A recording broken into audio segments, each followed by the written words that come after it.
उत्तर प्रदेश का देवरिया जिला, जिसे कभी चीनी का कटोरा कहा जाता था, आज वहाँ की मिठास ख़त्म हो गई है, गायब हो गई है, जबकि वहाँ की राजनीति तीखी हो गई है।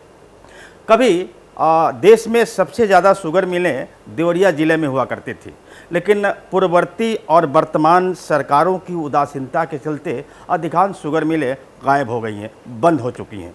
बहरहाल आज बात होगी वहाँ हो रहे लोकसभा चुनाव की और वहाँ पर चुनाव लड़ रहे प्रत्याशियों के बारे में।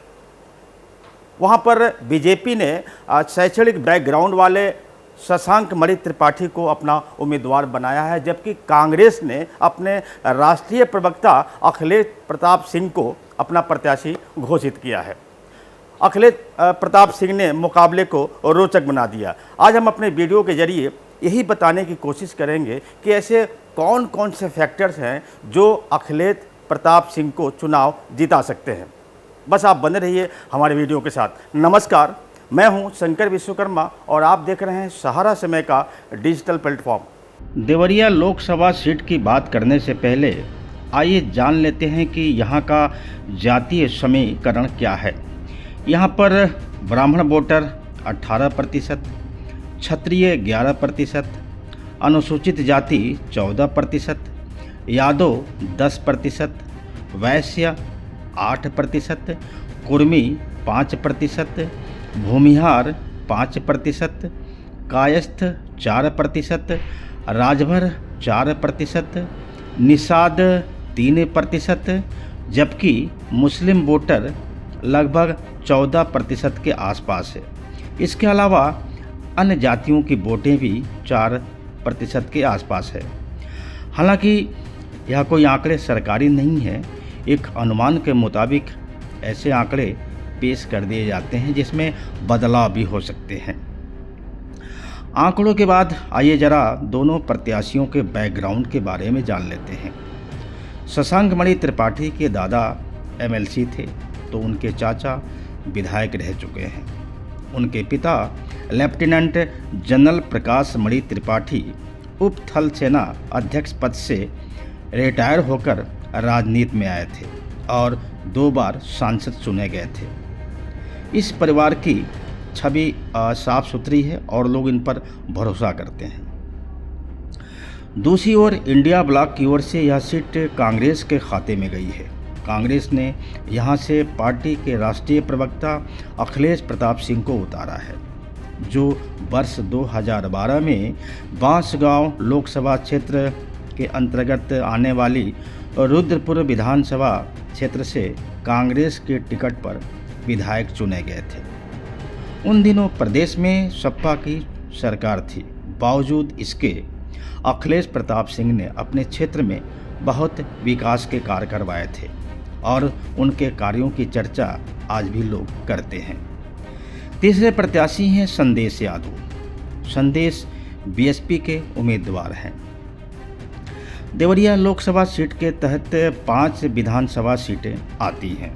इसमें कुशीनगर जिले की तमकुही राज और फाजिल नगर शामिल हैं, जबकि देवरिया जिले की पत्थरदेवा, रामपुर कारखाना और देवरिया सीट शामिल है। 2022 के विधानसभा चुनाव में सभी 5 सीटों पर बीजेपी ने जीत दर्ज की थी।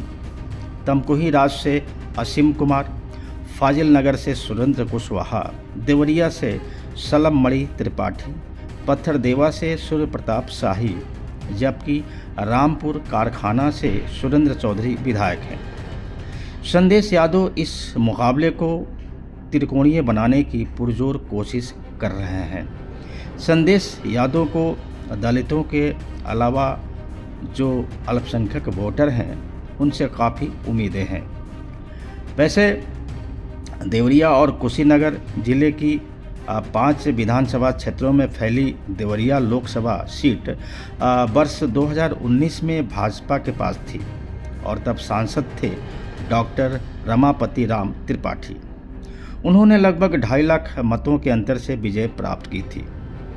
जैसा कि हमने पिछले कई वीडियो में बता दिया है और बताया था कि इस बार का वोटर या तो एनडीए या फिर इंडिया ब्लॉक के प्रत्याशी को ही वोट करने वाला है।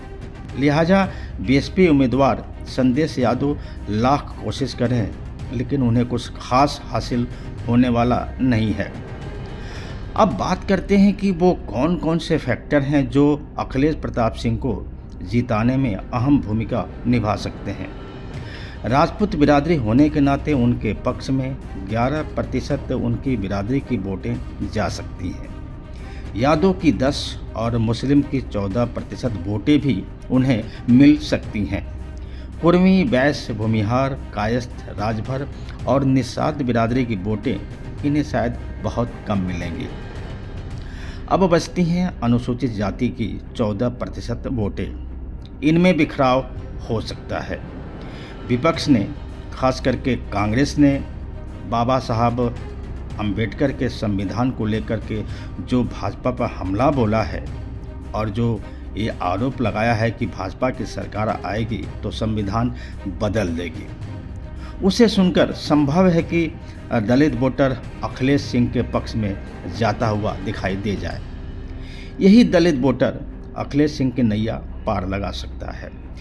जहां तक बात बीजेपी प्रत्याशी शशांक मणि त्रिपाठी की है तो कागजों पर वो मजबूत दिखाई दे रहे हैं। दूसरी तरफ हर बीजेपी प्रत्याशी की तरह उन्हें भी पीएम मोदी की ख्याति का लाभ मिल सकता है। हालांकि हर प्रत्याशी की पकड़ अपनी जाति के अलावा अन्य जातियों के बीच भी होती है, लेकिन जैसा कि हमने पहले बताया कि इस बार का चुनाव पिछले अन्य चुनावों से बिल्कुल अलग है। इस रिपोर्ट को देखने के बाद हमारे दर्शकों को एक बात तो आसानी से समझ में आ गई होगी कि देवरिया की जंग इतनी आसान नहीं है। हालांकि अधिकांश संख्या वाले जो वोटर हैं वो अखिलेश प्रताप सिंह के साथ हैं, यानी इंडिया ब्लॉक के प्रत्याशी के साथ हैं। ऐसे में अगर उन्हें अनुसूचित जाति के वोटरों का सपोर्ट मिल गया तो वह बहुत ही आसानी से देवरिया से दिल्ली का सफ़र तय कर लेंगे। नमस्कार।